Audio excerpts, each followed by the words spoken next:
Здравствуйте, с вами Михаил Кириченко. Вы смотрите новости Skyway, в которых мы рассказываем вам о разработках и внедрении прорывных транспортных технологий. Я надеюсь, вы уже поняли, что мы продолжаем вас знакомить с экспозицией выставки «Иннотранс 2018» в Берлине. И сегодня по многочисленным просьбам трудящихся мы как раз таки и расскажем о самой яркой и самой громкой премьере этой выставки, о нашем высокоскоростном юнибусе U4-362. И вот тут как раз на стенде работает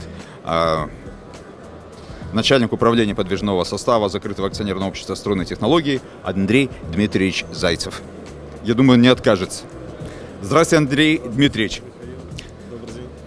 Много людей спрашивают, что же это мы привезли. Расскажите, пожалуйста. Ну, вопросов огромное количество, я думаю, вы уже в теме. Давайте ближе, в общем-то, к вам. Я не буду особенно задавать вопросы, они всем ясны.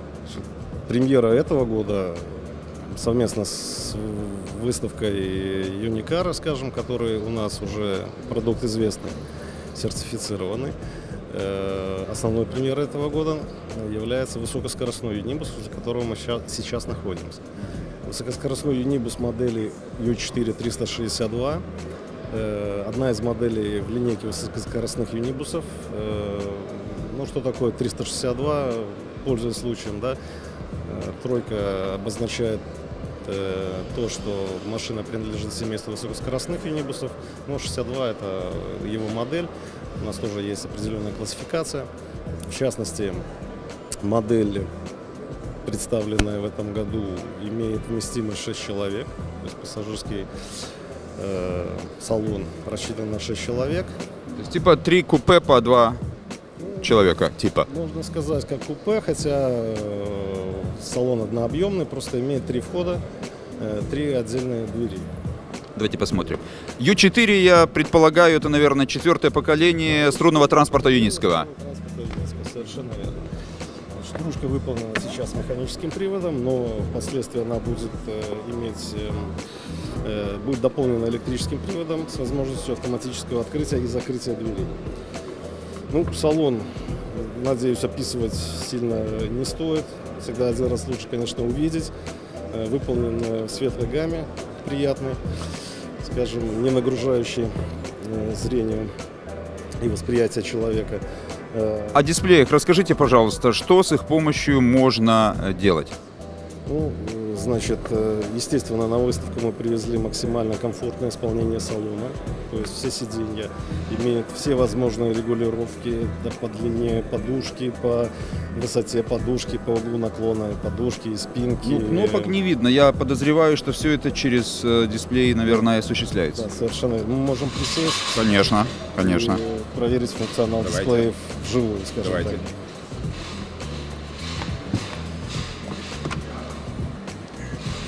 О, музыка приятная. Можем устроить дискотеку.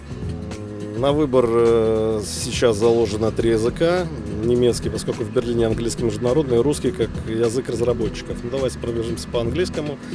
Значит, сейчас мы видим, собственно, маршрут движения, по которому мы виртуально в настоящее время движемся, да, из Минска в Москву.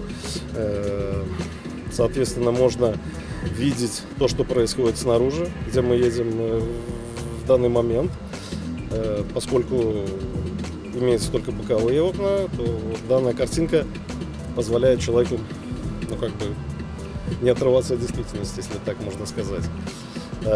Также имеется связь с диспетчерской службой и набор регуляторов. В данный момент заложена это яркость освещения индивидуально на каждом месте, которую можно вплоть до отключить, если мы хотим отдохнуть. И, значит, регулировка сидений, в которой мы видим обогрев трехрежимный. Можете включить погреться, если вдруг берлинская погода. Нет, жарковато в Берлине. Тогда есть вентиляция сидений, если вдруг успели. А массаж? Так. И массаж сидений также присутствует. Я вообще хотел пошутить. Шутки здесь неуместны. Мы работаем серьезно. В каждой шутке есть доля шутки, остальное правда. Да. Значит, и регулировка всех возможных зон сидений. отдельно регулируется, как я сказал, все, вплоть вот ширина спинки, угол наклона ее, подкачка, отдельно регулируется верхняя часть. Поясничная поддержка была, по-моему, да? В общем, все как в лучших, да, поясничная поддержка, все как в лучших лимузинах современных. Также встроен мультимедиа, зона мультимедиа. На выбор предлагаем прослушать музыку. Есть разъем для наушников индивидуальных. Либо мы можем посмотреть, предложить пассажиру посмотреть видео, ну, в принципе, развлечься в пути. Несмотря на то, что транспорт высокоскоростной, конечно, путь, допустим, из Минска в Москву будет занимать около 1,5 часов, поэтому, чтобы люди не скучали, мы эту функцию им предлагаем. И кратко посмотреть информацию о транспортном средстве, на котором мы, собственно, перемещаемся, его характеристики, немножко полезной информации, скажем так. В общем, я так чувствую, это что-то похоже на современный телефон, 90% функций которого мы не то что не используем, а даже не знаем. Мы знаем все функции, а потребителю придется... Я говорил, мы как потребители телефонов. Я имею в виду те люди, которые ездят, наверняка даже... Повторюсь, предложено не самое топовое, скажем, люксовое исполнение машины. Какие-то функции, как покажет практика, если они будут избыточны, можно их, с одной стороны, дополнять, с другой стороны, ограничивать. Я действительно впечатлен, абсолютно честно. Машина новая, я вот только из отпуска, для меня все это как откровение звучит. Я практически потрясен. Спасибо вам огромное. Слушайте, тут и отсек... Говоря, у нас регулируется, то есть если сидящий впереди человек захочет подремать, наклониться, то мы можем скорректировать положение монитора, удобное для восприятия информации.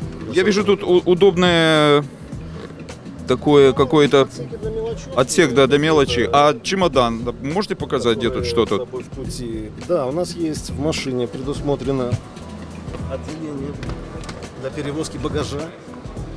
Оно находится в передней части кузова. Значит, так оно у нас выглядит. Вмещает легким движением руки. В принципе, стандартный, или усредненный набор багажа для 6 человек. Я думаю, поместится все. В любом случае, в автомобиле, в котором 5 человек ездит, наверное, багажник поменьше будет. Поменьше, конечно. Раза в 2, как минимум. Ну, либо пару зайцев может влезть, но за этим следит система управления транспортным комплексом. Можно верить, об этом сказал сам Зайцев. Да. Что мы видим еще снаружи? Собственно, прекрасную форму, прекрасную как визуально, так и с технической точки зрения. Она, могу использовать слово, вылезана. Не постесняюсь этого, поскольку... Спорить не буду, подтверждаю. Форма машины, прежде всего, влияет на сопротивление движению, аэродинамическое, по 2 параметрам, собственно, площадь поперечного сечения и коэффициент аэродинамического сопротивления.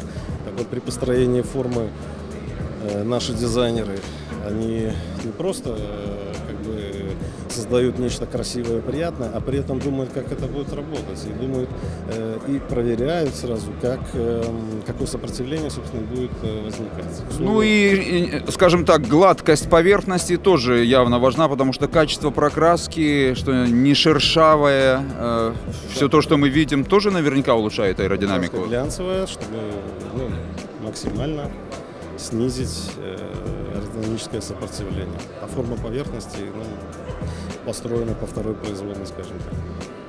Спасибо большое, Андрей Дмитриевич. По-моему, исчерпывающая информация. Я думаю, все те люди, которые задавали мне эти многочисленные вопросы, останутся довольны. Может, еще что-то добавить, что пришло сейчас в голову?